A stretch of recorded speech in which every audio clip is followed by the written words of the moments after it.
Hi there, Ischa here, and welcome to The Higher Life, where we're exploring the great change that is currently unfolding through humanity. Now, it doesn't take much to look out into the world and know that there is a lot of chaos and confusion that seems to be very prevalent in humanity around the true nature of our personal power and also the correct use of our energy. And here at The Higher Life, over the last, decade, it has been a core mission of mine to offer an education that can help us as individual human beings access our personal agency in a far more transformative way. And today I want to talk about one of the most powerful tools that we have that moves through the human mind, and it's really underrated, I believe, or almost demonized in our modern culture. And this is going to sound really contradictory because what I want to talk about today is logic. Let's talk about logic.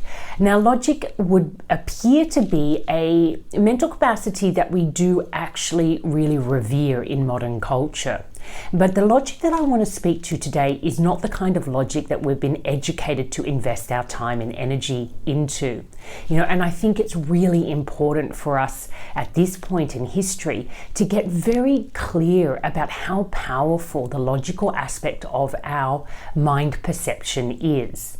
Because to be honest, a lot of the trauma that we're experiencing as a species and the trauma that we're inflicting on other life forms comes down to this absence of logic. We really believe in ideologies and practices and mythologies that have us very fearful and very apprehensive to truly embrace each other as human beings. And this comes down to people really believing in fantasies and aligning with ideas or visions of humanity that don't honor this unity consciousness that we really are. Now, I'm veering away from how I usually want to focus and using a lot of what I would call systemic language. And systems intelligence is really an intelligence that helps us understand the true nature of our own potential. And I've been speaking to this quite a lot recently because I feel with the escalation of violence across the world that is simply repeating the sorts of violence that we have seen for centuries, and all the atrocities that continue to happen are creating a huge heavy weight on the psyche and the emotional well-being of humanity as a species.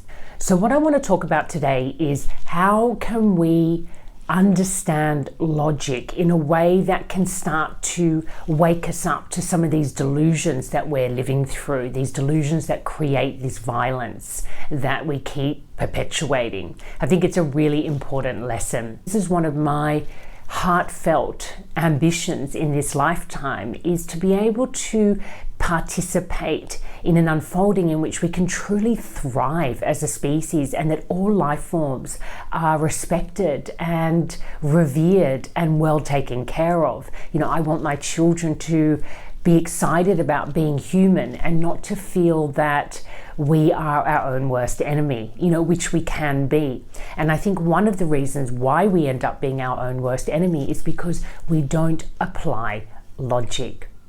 Now, I've always been curious about people's reaction to spirituality. When you talk about spirituality, there's a lot of the human population that just shut down. They think you're talking about religion or something really new agey or wacky. They don't think of this really powerful systemic intelligence, this archetypal intelligence that's always moving through the system, and it's always giving us intel into how life works. And when I say life, I don't mean the culturally curated lifestyle that you and I are participating in that we call modern life. I'm talking about the natural world, the true life that we wake up into that's very alive, it's vibrant, it works in cycles. We have morning, afternoon, and evening. This is all happening without any interference from humanity itself, right? So there's a logic to that intelligence. That intelligence, it exists without our presence. So that's already very interesting, and it really is quite different to this culturally curated reality we call life, because we need to actually energize that in order to maintain it. If we would disappear, that whole culturally created reality would also disappear. And there's a logic to that as well. You know, if you look back through the generations, there are things that were occurring in 5 generations back that are no longer part of our culture today.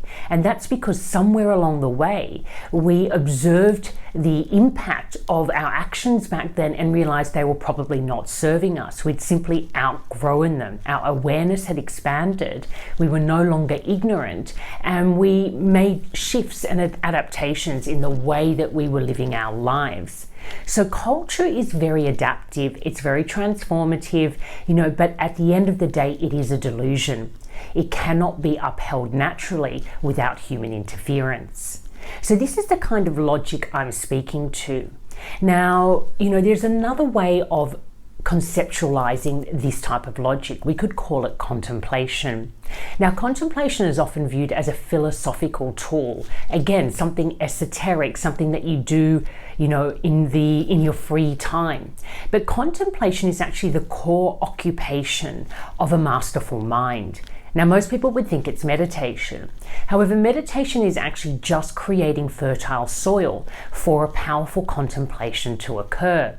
And contemplation is when you take an inquiry, such as what is the true potential of a human being, and you actually open up this thought form or thought process in which you live that inquiry. So it's not taking on a spiritual teaching which tells you that there is a God in the sky and that God is looking over you and that you can invest all your power into this higher power that is actually directing your life from above. You know, that doesn't happen. If you try to really live that in your day-to-day reality, you can't experience that in a very personal way.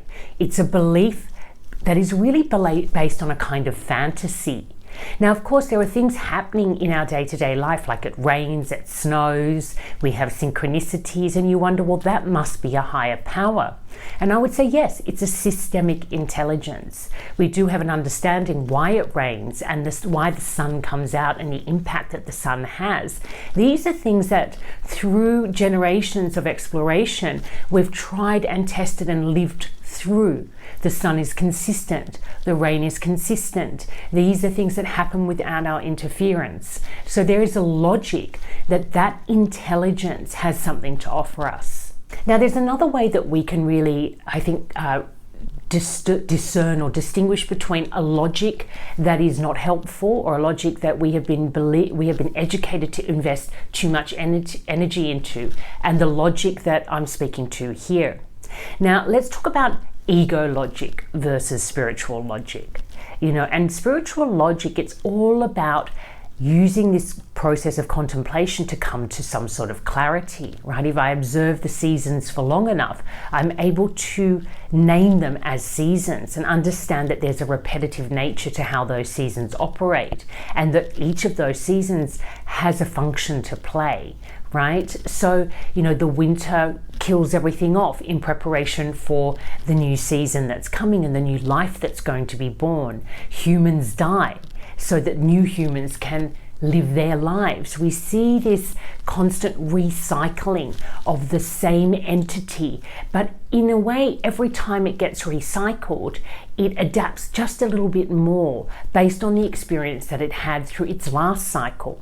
So, for example, plants adapt. Nature adapts when the conditions are changing, and each generation of humans is adaptative. You know, what we thought we were capable of 5 centuries ago is very different to what we know we're capable of today.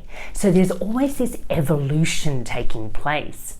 So there is a logic here. We've been able to live through it and learn from it. And if you can live a spiritual teaching in your day-to-day life and really learn something new about your own personal power, then you are applying logic and you can really ground yourself in the intelligence that you are experiencing in that moment. If you apply compassion in your day-to-day life, which is a very, prominent spiritual teaching, you will actually receive the positive benefits that those teachings speak to when you are more compassionate. So those kinds of spiritual teachings, they're very logical, they're very practical, and they actually give you an immediate positive result in your life. So you can really rely on the earthiness and the resilience and the resourcefulness that these types of spiritual teachings offer you. But then when we have teachings that think you need to sacrifice yourself in the name of a god that justifies killing lots of people, or that you need to travel around the world and force people to believe in the kind of beliefs that you hold because you haven't really challenged your own beliefs enough and you want other people to align with you to give you confidence in what you think and feel. There's a very unhealthy aspect of our mind that will get very attached to delusions that offer us a way out of being accountable and responsible for our own power. And there you won't be able to apply the sort of logic that I'm speaking to here. So this is a little bit more in the ego logic. Here are some more mainstream ways that ego logic works. If I work hard, I'll be successful. Now, we all know that when you apply that in your day-to-day life, it's not necessarily true. Often it's actually quite untrue because there's all these other conditions within the culture that play into whether you'll be successful or not. Another popular one, if I'm beautiful, people will love me. If I have lots of money, I'll avoid feeling any kind of emptiness. These are really, really common beliefs that are still held very strongly in modern culture. Yes, we challenge them, but we don't really apply them in a way that can help us get very, very clear on why these are so untrue. That logic, it's not logical to think that if you're pretty, people will love you, because there's no obvious relationship between beauty and genuine intimacy. We have lived through enough cycles of human experience and have proven over and over again that that relationship just isn't consistent. Yes, if you're beautiful, people may feel attracted to you, but that may not last, and it has nothing to do with genuine love. And even attractiveness wears off. Just using that example, I found many people attractive over the years, and when you get to know them, that attraction changes. Perhaps they're not pleasant people, or they don't have good values, or the opposite, people who don't appear to be very physically attractive, and once you know them, they're the most beautiful people in your lives, because there is more going on always than these very simplistic logics that we bring to our everyday life. Now, another one is, if I belong to a particular tribe, I need to align with the values and beliefs of that tribe, or I'll be kicked out and somehow suffer. But many people have chosen not to align with the beliefs of their tribe and manage to stay inside the tribe and actually influence it to evolve for the better. So that again, it's a fear that we have that if I'm unattractive, people won't love me. If I don't go along with what my tribe says I should do, I'll be on the outside. If I don't work hard, then I'll be lazy and I won't get the profits that other people do. So there's all these really complex ways that human beings make decisions and use their energy and support practices that are really not in our best interest, based on an absence of logic. So this logic that allows a certain sort of discernment, it allows us to cultivate clarity, it is really, really powerful. Now, spirit will offer you a very different type of logic. It will say, if you choose to focus on your own psychology for long enough, you'll understand why you do what you do, and you'll learn to be compassionate for it, because this understanding will open you up to a whole new way of engaging with your potential.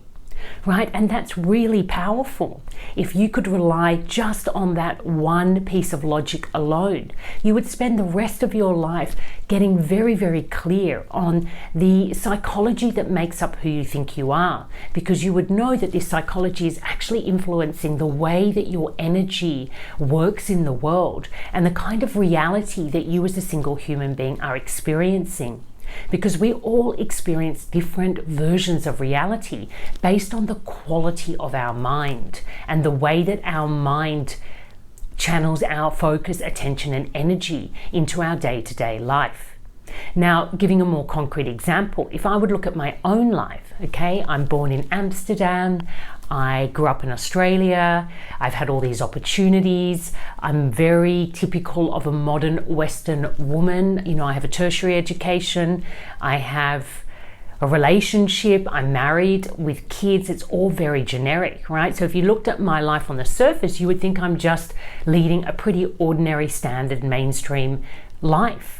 But actually, my focus this entire time has been about what insight, clarity can I gain about the true power that I have to shape reality through this very ordinary experience of being a modern middle-class Western woman. You know, and actually, even though feminine power and feminism has been on the rise over the last couple of generations, you know, it's really gain some traction. You know, I am in that kind of group of feminism where I'm seen more as somebody who is privileged rather than perhaps other minority groups who feel like they're really missing out on having any agency. And that's absolutely true in this culturally curated reality we all share. There are winners and losers. There are people with access to resource and people who don't. But in systemic intelligence, what we would say is that there are groups of human beings that occupy different parts in this false power structure for the purpose of helping us understand the delusion of these power structures, that we wouldn't be able to get to the truth of being human if we didn't have examples of how these false structures really create imbalance, unwellness, dysfunctional thinking, violence, and suffering. Because it's through our suffering that we tend to wake up into some sort of contemplation and ask these inquiries, is this really how we're supposed to be living? You know, I ask that every day when I see all the rubbish bins overflowing with plastic. You know, this consumption addiction that we have, is this really the best use of our energy? And these are not easy inquiries to really live in your day-to-day life, but they are exciting and enriching and empowering. And if you know that, making the transition out of these more mundane and obvious, you know, really tedious ways of living where our true purpose seems to be to work hard in jobs that we don't really find satisfying and to use that income to go and consume things that we don't really enjoy consuming anymore. And in the process, harming our environment to the point that we can't even feel comfortable because it's too hot or too cold or too windy. You know, it just doesn't make sense. There's no logic to living like that. And we keep raising the possibility that this may not be the best use of human potential. And it's taking some real energy and effort to wake people up to the idea that they might be able to live in a far more transformative and empowering way. You know, I've experienced the barriers to that through the work that I've done over the years. You know, this is not popular type of thinking, but I have the capacity to really go the distance because I know that the future humanity that is moving towards us is actually growing and being seeded out of this kind of education that I'm bringing forward. You know, it doesn't really matter if the mainstream collective values it or not right now. You know, this is preparing the soil. It is contemplating the big inquiries so that that clarity can be available when people are actually ready to engage with it. It's a wonderful journey to be on. And what I rely on most is logic. This logic that I apply through a contemplative practice in which I take very important inquiries in my life, like what is the true purpose of being a mother? How much value should parenting have in our modern culture? These are really important questions, because I can tell you from lived experience that not a lot of value is attached to parenting and to motherhood and to the feminine way of being in the world, where we really cultivate our capacity to relate to ourselves, to others, and to nature in a far more sophisticated way. Quite frankly, all education these days in the schooling system should focus primarily on emotional and social intelligence, the true meaning of relationship, how they're cultivated, how two people coming together creates a third entity we call the relationship that has its own intelligence, how to cultivate the soil to grow, to cook, to sleep properly, to love in a very healthy way. This is powerful stuff. And our kids would really be thriving, and so would we, if we will be able to make the shift. But I'm here to reassure you that that shift is on its way. There may be a time in schools where we will be learning through trance music on how to operate and function in a higher vibrational field. I am a lover of trance and of dance. Not all types of trance, but there are pieces that you hear that take you into a higher understanding of what our interconnectedness really feels like in our body. Back in the day, and I've spoken about that when I used to be, a really hardcore raver, there were moments where you were just in pure bliss and in complete communion with everybody in the room, even though you didn't speak to them or meet them. And there we have a different type of mystic, the DJ, and the rise of the DJs. And I just love that. There are DJs out there who know how to speak to this connectivity, this communion capacity that we have as single human beings, and to bring us into our shared humanity on the dance floor. And that's something that we may actually even study at school, and our kids may learn how to work with music and beat and intimacy and auric power. That is going to change the way that we relate to each other and the way that we engage with and apply our own potential as human beings to transform reality.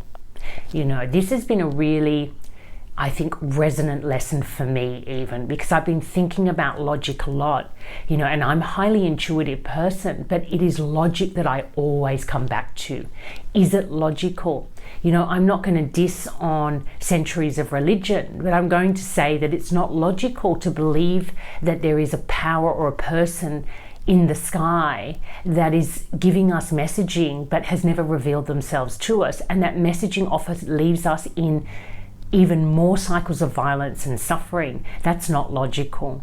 But there are teachings that have been gifted to certain human beings over the centuries that are transmissions from this systemic archetypal intelligence. It's an archetype speaking through a human being, and that's why we call the human being a mystic. It's very logical, and that intelligence is saying, look out into nature, look out into your relationships, look back through the cycles of human experience, and you will know the truth, because it will reveal itself to you through the patterns, the repetition of patterns. And all the things that we love in the world, in the end of the day, they have a pattern to them, a melody, a routine, a code. We love coding. So, you can see how that intelligence is just wanting to wake us up and wanting to speak to us, and it's communicating through our daily life, sometimes in spaces and arenas where you'd least likely look. I know, and I've spoken to that before, that for me, trance is my meditation. It's my church. That's where I go and I align and I just lose myself in this higher intelligence. I'm not interested in really worshipping any kind of statue or believing in a fable, which really disempowers and disenfranchises and has me feeling that I'm belonging or not belonging to a particular belief pattern. It's true that beliefs can sometimes really empower us to serve in ways that are helpful. But at the end of the day, the damage they do far outweighs their positivity, and we don't really need them. We can live in a truly empowered and enlightened way, free of identification and free of our beliefs, especially the delusional ones. So if you take anything away from this lesson today, really start to focus on your capacity for logic, for spiritual or systemic logic. If you can't apply it in your day-to-day and get the result that it promises, then it probably isn't real. You know, if you're believing in notions of a higher power that's going to help you get a better promotion and find the perfect partner, you just know that in practice that's not going to happen. You know, it's going to come down to you developing your own inner capacity to be intimate and to relate to people in a healthy way that will help you have a healthy relationship. You know, if you're in an abusive relationship, it's going to be your capacity to seek help and to think of a strategy to leave that dynamic and to get the help you need to understand why you got in it in the first place. You know, these are all patterns, and there's lots of help out there now for us to understand these dysfunctional patterns and to liberate ourselves from them. And it begins with getting logical. So I hope this has been insightful, and until next time, take care and love life.